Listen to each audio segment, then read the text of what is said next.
Hey, we're back again, unpacking to settle in the promised land. Today, the message is going to be don't allow your impatience, okay, to make you make a mess out of God's message. And we're coming up out of the book of Genesis with all of this, okay?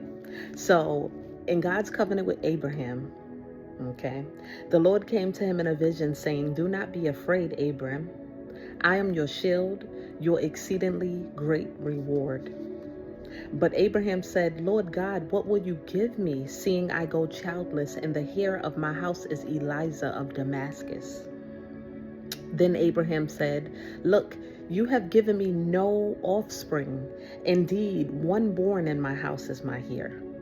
Behold," and the word of the Lord came to him, saying, "This one shall not be your heir, but one who will come from your own body shall be your heir." Okay? Now we're going into Hagar and Ishmael. Now, Sarah was Abraham's wife. So now Sarah, Abraham's wife, had borne him no children still. And she had an Egyptian maidservant whose name was Hagar. So Sarah said to Abram, "See now, the Lord has restrained me from bearing children. Please go into my maid. Perhaps I shall obtain children by her." And Abraham heeded to the voice of Sarah. Then Sarah, Abraham's wife, took Hagar, her maid, the Egyptian, okay, and gave her to her husband Abram to be his wife, after Abraham had dwelt 10 years in the land of Canaan. So he went in to Hagar, and she ended up conceiving. And when she saw that she had conceived, her mistress became despised in her eyes. Then Sarah said to Abraham, "My wrong be upon you. I gave my maid into your embrace, and when she saw that she had conceived, I became despised in her eyes. The Lord judge between you and me." So what she was saying was, after this lady that I allowed you to come into conceived, I became despised in her eyes. So she felt like Hagar began to despise her because she conceived a child, which was something that Sarah was not able to do at the time. So Abraham said to Sarah, "Indeed, your maid is in your hand." Okay, she's underneath your control. This is your maidservant. "Do unto her as you please." And when Sarah dealt harshly with her, she ended up fleeing from her presence. So now Hagar ran. Okay. Now the angel of the Lord found Hagar by a spring of water in the wilderness on the way to Shur. And he said, "Hagar, where have you come from? And where are you going?" And she said, "I am fleeing from the presence of my mistress, Sarah." And the angel of the Lord said to her, "Return to your mistress and submit yourself under her hand." So she came back. Now we're going to travel all the way to the son of promise. So then the Lord appeared to him by terebinth, trees of Mamre. We're speaking on Abraham now. As he was sitting in the tent door in the heat of the day, so he lifted his eyes and looked, and behold, 3 men were standing by him. And when he saw them, he ran from the tent door to meet them and bowed himself to the ground. And he said, "My Lord, if I have now found favor in your sight, do not pass on by your servant." So these 3 men were pretty much angels, okay? "Please let a little water be brought and wash your feet and rest yourselves under the tree." He was inviting these men to come and sit with him, okay? "And I will bring a morsel of bread that you may refresh your hearts. After that you may pass by." And as much as you have come to your servant, they said, "Do as you have said." So the servants accepted the invitation. So Abraham hurried into the tent to Sarah. Her name changed now. So now instead of Abram and Sarah, we are Sarah and Abraham, okay? So Abraham hurried into the tent to Sarah and said, "Quickly, make ready 3 measures of fine meal kneaded and make cakes." And Abraham ran to the herd, took a tender and good calf, gave it to the young man, and he hastened to prepare it. So he hurried up and made the cakes. So he took butter and milk and the calf, which he had prepared, and he set it before them, and he stood by them under the tree as they ate. Then they said to him, so now these angels, the servants, are speaking to Abraham, and they said, "Where's Sarah, your wife?" So he said, "Here in the tent." And he said, "I will certainly," now these are the servants, the angels speaking. They said, "I will certainly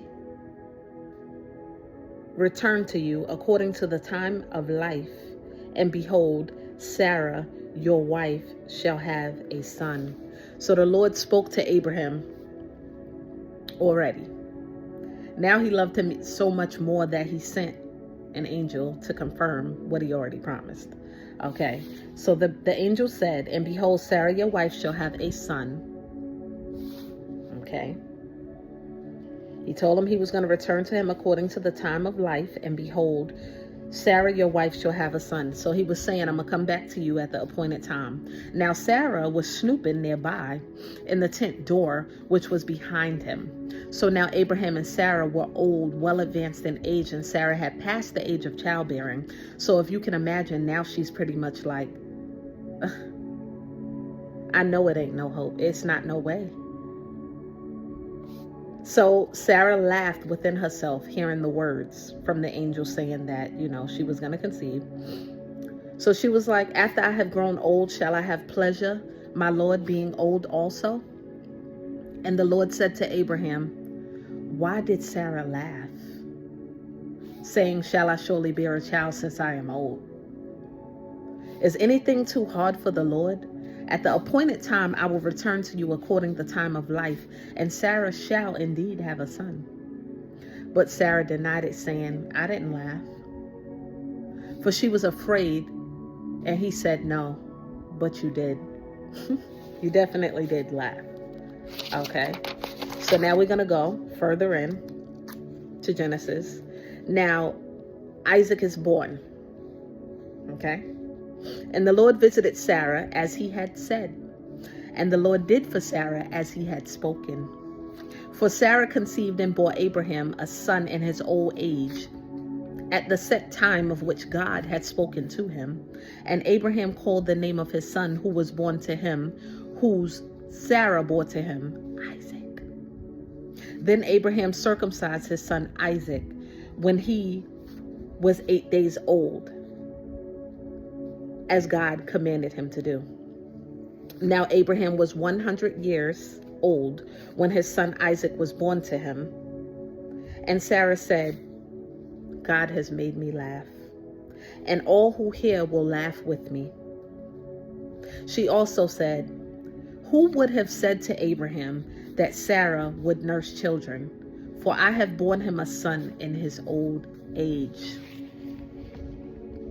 So Sarah went from laughing at the promise to decreeing that people would be able to laugh with her because of the magnitude of the blessing that she received from God.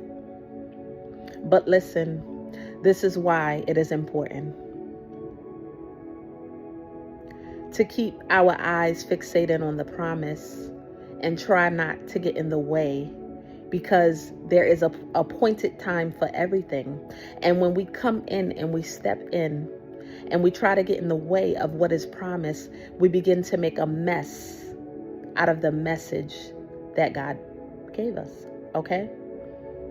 So had Sarah not got impatient, she would have never made Hagar marry her husband and sleep with him and become envious and begin to treat her harshly and make her flee and then take her back and then go through all of the extra things that we didn't even discuss. But you guys can read the word for yourself. She would have skipped past all of that and just been patient in the promise that was revealed to her and her husband countless times. Don't allow your impatience to make you make a mess out of God's message. I love you guys, and I hope that this ministered to someone who is having a hard time being impatient in this season. Have a great day. I love you guys. Mwah.